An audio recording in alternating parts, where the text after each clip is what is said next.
Hey, everybody, welcome back. Or if it's the first time, hi, I'm Lee. I'm that guy, teaching you how to grow your hair long and make swirls all over boats. This is some of the stuff that I do, and I've been trying to teach people how to do it for a while. And today I ran across a little subsection of what I do that I thought maybe, just maybe, you might be interested in. So, what is it? Well, it's not magic, kind of like making this boat disappear, but it's a guy who has a kind of cool boat. We've done a pachanga. I did a video on one earlier this year, I think. This is also a pachanga, and it's 30 years old. The guy decided to go ahead and get the red stripe painted and clear coated and repinstriped, and then wanted us to do the gel coat. Ugh, grumpy sauce. It should have been the other way around. We should have done the gel coat first, but anyway, here we are. And I thought this is a neat thing to show you how quick and easy it is to go from um, oxidized to shiny, where the cover was. And where these snaps are, I've obviously pulled the snaps out, and I'll take a razor blade at some point to get some of the silicone that was used improperly. They used a white silicone instead of 5200 by 3M or a similar type material. So I use a razor blade that I've detuned. Obviously, it's not sharp enough to cut me, and I just kind of scratch the surface and get that stuff off. And I'm doing that mostly to not have any sort of debris between my buffer wheel and the gel coat when I'm compounding, but also and if you've done this before, whenever there's a bump, compound or wax will get built up around that, and it kind of screws up your progress. So considering that I'm going to reseal these snap screws with 5200 by 3M, I'm just going to get rid of all the stuff on the surface, and I don't want it anywhere near my buffer while I'm doing what I do. The very next step is to grab some compound, and I think you guys are familiar with this if you've watched any of my videos, of which there's almost 200. Just tell a friend. Anyway, so I'm going to grab the heavy cut. And if you want to know how much I use, consider I'm using a brand new wool pad, not brand new, just clean wool pad. And this is about 8 to 10 inches long and maybe 6 to 5 inches tall. That's how much compound I use, to give you some idea of what it takes for what I'm going to do. Now, I'm going to stop talking for a little bit, unless there's something that I need to point out. Also, I apologize for the strobe light effect that you're going to receive from my phone zoomed in a little bit as I go back and forth. Your eyes might not like it. Also, the phone doesn't auto-adjust as well as I'd like it to.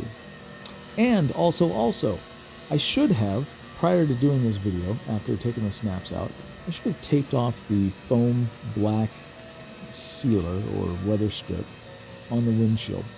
I didn't, and I don't know why. I guess I was feeling cocky and thought that I'm not possibly going to put any compound in there. But I should have done it, especially in a video where I'm trying to show you how to do things. Anyway, again, back to the not talking part. And when I say my phone doesn't auto-adjust, it just doesn't auto-focus all the time. It doesn't know exactly what to focus on. Is it focusing on the lights in the background, or is it focusing on the snaps and the weather strip? It just doesn't really have a clue. So I apologize. Don't blame me. And if you hear noises in the background and the buffer noise bothers you, I was there. It bothers me too. As a detailer, suck it up. Also, when I say auto adjust, what I mean is my phone doesn't auto focus quite as quickly or as naturally as I'd like it to. Okay, back to silence.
All right, this was heavy cut wool pad, first pass.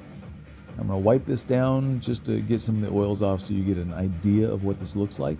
The next step is going to be Perfected EXAC. Now I'm going to show you a Perfected bottle.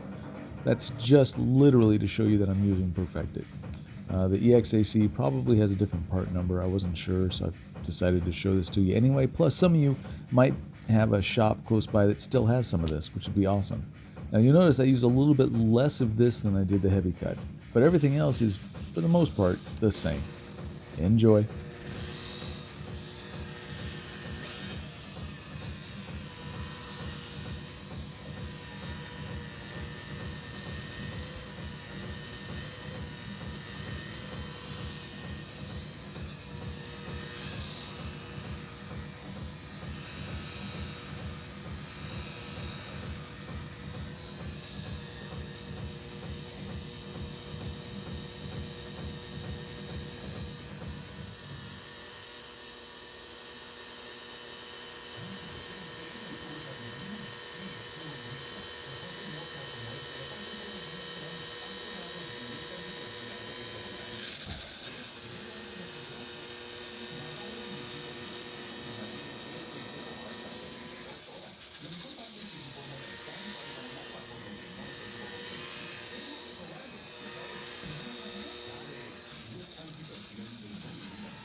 All right, that's taken care of. Now, wiping to make sure that I like what I see. Of course, cleaning it would be best. I just wanted to do this as a demonstration. And if you don't remember what it looked like, here you go. Yeek. So let's take this down a little bit further on the stern of the boat, and it's pretty much the same thing. I'm going to start with heavy cut, finish with perfected. I just want you to see how much compound I use, what I do, how long it takes, and the fact that that pinstripe, which is fairly new, in fact less than I think a month or two old, remains there even though I'm heavy cutting. I'm getting kind of aggressive with that edge a little bit, you might see.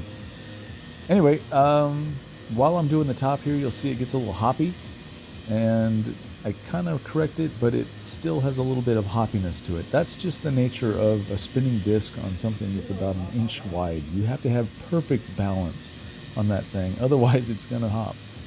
That's all that is, no big deal.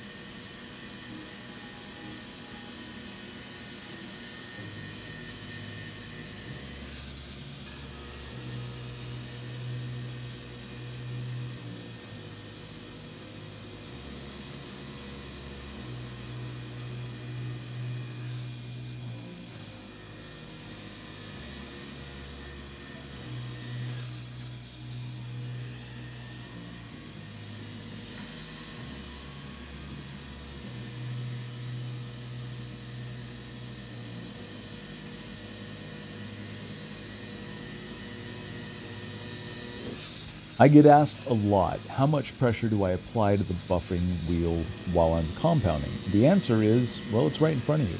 How much pressure does it look like I'm exerting? Do you see the wheel deforming or throwing off a whole bunch of fuzz every time I put it up on an edge? No. I use the amount of pressure that is necessary for the material to be compounded. If it needs more, I push a little bit more. If it needs less, well, I like going less. And you'll notice throughout this entire video, the speed is set at 600 RPM. Never once do I go any faster than that. In most of my videos, you'll see me go very fast, in fact, full speed, 3000 RPM. Here, 600 RPM, and you're thinking, well, it can't possibly cut as well at 600 RPM as it does at 3000. No, it pretty much does. It's just different. That's all it is. Different.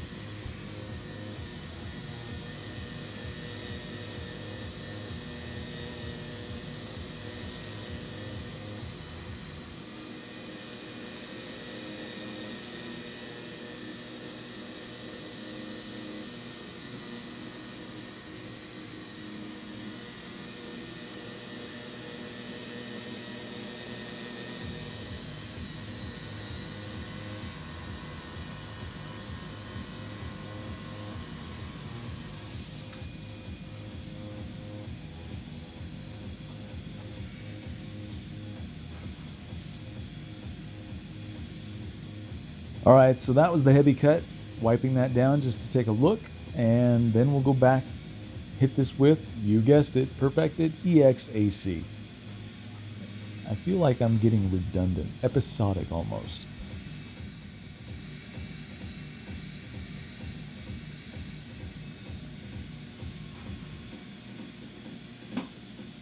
Again, you'll notice that I use a lot less Perfected EXAC as I did with the heavy cut. Just an observation.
And after a wipe, you can see the results of Perfected EXAC and a wool pad.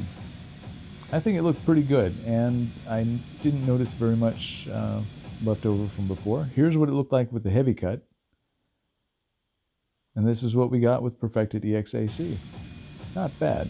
And look, the stripe's still there. Amazing.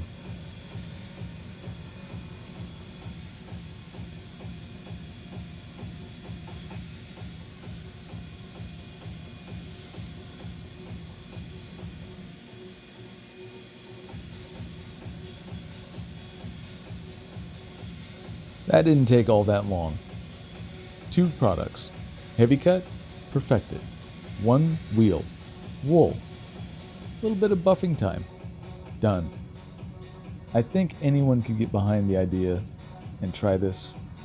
I'm guessing you're going to like the results. Give it a shot. Can't hurt. Anyway, thanks for watching. I appreciate it. It's a long video, 14 minutes. Stay tuned, subscribe, give a thumbs up or a comment.